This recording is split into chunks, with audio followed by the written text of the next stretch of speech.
وعليكم السلام ورحمة الله وبركاته. مرحبا بك يا أخي حفظك الله تعالى. My dear brother, you are asking about in which kind of circumstances that we can expose the ulama, etc. My dear brother, listen to me and focus with all respect. May Allah guide all of us and protect all of us and make us firm on the truth. Ameen. Exposing mistakes of ulama it's kind of term and description that doesn't suit with each other. When you describe someone by a alim and scholar, means you are confirming a massive and big right that he deserves from you and from us according to the Kitab and the Sunnah. And absolutely it's conflicting with the word of exposing. Means forget about it. There is nothing that called exposing scholars and exposing mistakes of ulama. Supposed not to be like that. Absolutely, we don't have something that called exposing mistakes of ulama. We have exposing mistakes of innovators, exposing mistakes of misguiders, exposing mistakes of disbelievers, exposing mistakes of bad people in general. Yes, understood. But to say exposing mistakes of ulama, this is a far description. More clarification. When you say alim, ulama, means you are confirming to them the right that Allah Jalla wa Ala mentioned in His book when He said, إِنَّمَا يَخْشَى اللَّهَ مِنْ عِبَادِهِ الْعُلَمَاءُ إِنَّ اللَّهَ عَزِيزٌ غَفُورٌ. The most people that fear Allah Ta'ala is the scholars, the ulama. Which means there's no exposing here.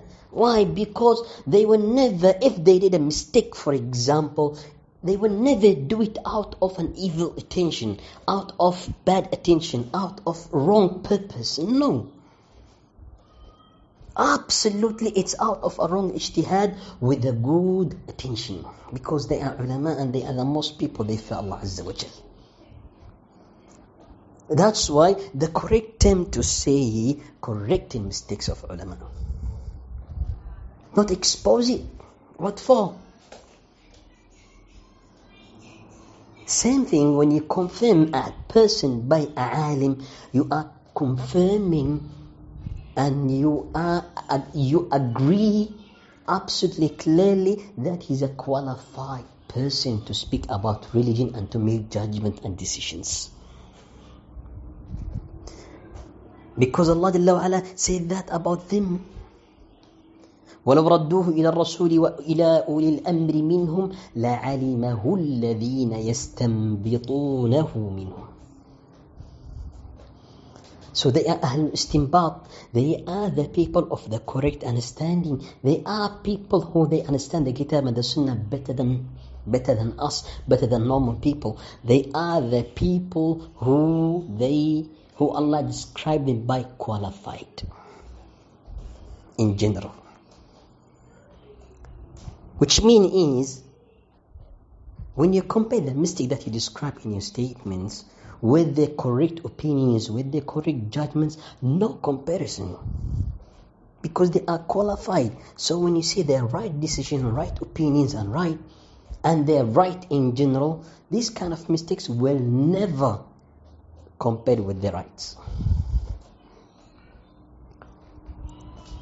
And other rights also. The word of alim is not something small. The word of alim, Allah Jalla wa Ala mentioned it with a very precious way.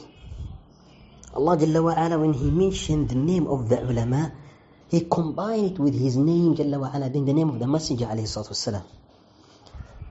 Allah Jalla wa Ala said, يَا أَيُّهَا الَّذِينَ آمَنُوا أَطِيعُوا اللَّهَ وَأَطِيعُوا الرَّسُولَ وَأُولِي الْأَمْرِ مِنْكُمْ. أولي الأمر العلماء ثم الأمراء. So Allah described them by leaders in some way, because people listen to them, because they are people who they know better than others. In general, my dear brother, yes, absolutely, it is big possibility for the scholar to make a mistake, but you need to understand the way how you deal with this mistake is not like the way that how you deal with the mistakes of your friends, with the mistakes of your neighbors, with the mistakes of common people. It's a difference. You need to be extra careful regarding how you're supposed to deal with it. And anyway, my dear brother, you must realize mistakes of ulama need a qualified people who they have enough distinguish to decide and to figure the mistakes in their opinions. Imagine that hadith when the Prophet ﷺ said, إِذَا اجْتَهَدَ الْمُجْتَهِدُ فَأَصَابَ فَلَهُ أَجْرَانِ وَإِذَا اجْتَهَدَ الْمُجْتَهِدُ فَأَخْطَأَ فَلَهُ أَجْرٌ. When you describe someone by saying alim, scholar, you are described as a mujtahid, person who hard work to find a correct decisions and judgment about the things and refer it to the kitab and the sunnah, because he spent his life in understanding the deen, protecting the deen, etc. So, yes, it's possible for them to do mistakes. But you know what? The Prophet ﷺ said, those people, when they do mistake, they are rewarded too, even with one reward, because of their hard work, because of their massive efforts and their correct attention. And if they do right, they're going to have two rewards, for the right and for the hard work also. So imagine you are dealing with people, they will be rewarded even if the result of their hard working was a mistake. Look how the religion respect the scholars. There's no matter of exposing here at all. In general, to bring you the levity to the point, my dear brother, Hafidhakallah Ta'ala, the mistakes of scholars, doesn't matter how many types you divide it, you will reach to a summary. The mistakes of the ulama al-mujtahideen, either one of two categories, one of two different levels. The mistakes of the ulama al-mujtahideen, one of two types. The first type, the first category, which is the first level, we call it the clear mistake. Yes, there's big possibility for a scholar, for a mujtahid, to make a clear mistake. What's meaning of clear mistake? Means he made a wrong judgment. Why it's clear wrong? Because either it's against the consensus of ulama Ahlus Sunnah, or either because it's clear against the clear evidence from the Kitab and the Sunnah, even if the mas'ala doesn't have consensus. Yes, possible for the alim and for the scholar to say or to make such mistake, because of many reasons. You can refer to the beautiful book of Shaykh al-Islam Ibn Taymiyyah rahimahullah ta'ala, his book called Raf'ul Malam An al-A'immat al-A'lam, raising blaming from the great scholars, raising blaming of ignorance. Some of the ignorance people, they expose and they blame scholars for a mistake when they're supposed not to do, because of the introduction that I mentioned to you before. Like I said to you, it's possible for them to do such mistake. In this book and in other researches for Ibn Taymiyyah rahimahullah ta'ala, he described that there is big possibility, and it's there in front of us. Lots of great A'imma ulama, they made a clear mistake. And that clear mistake didn't erase their goodness, didn't make them bad people, didn't make them ignorance. No, they are 100% excused, because the reason they make it, because of a good attention, and they have their own reasonable reason and excuse to do such mistake. And he mentioned lots of examples. And if you're gonna mention example of every scholar, every alim, you cannot finish. It's many.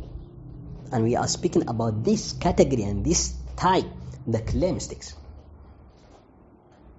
The second type and the second category, the unclear mistakes, means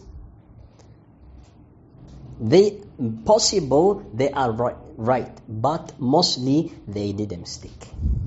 The first category, 100%, it's wrong opinion. The second one, there is a possibility for them to be right, but mostly they are wrong. This kind of category, it's more sensitive than the first one.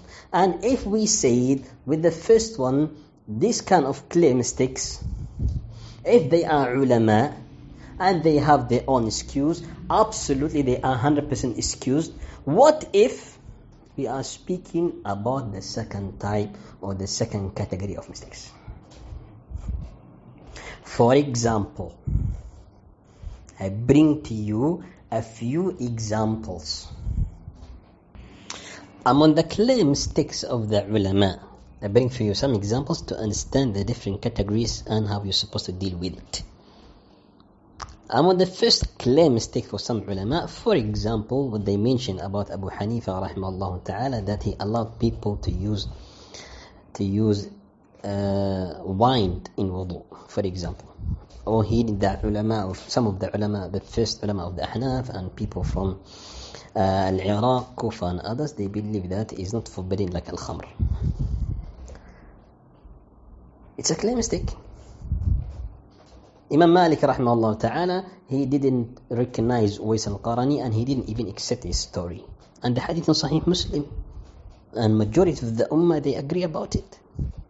Imam Shafi'i rahimahullah ta'ala, he did a clear mistake regarding the adulteress. If the result of that adultery that it was a daughter, he say the man and the result of this crime, if it's a girl, they are not mahram to each other. It's a clear mistakes against the majority of the ummah, etc. This is a clear mistakes. But what the ulama they did, the ulama they excused them in it, but they correct it and they clarify it. But regarding them, they are ulama, need to be respected. And this kind of mistakes doesn't compare anything with their rights. So be careful.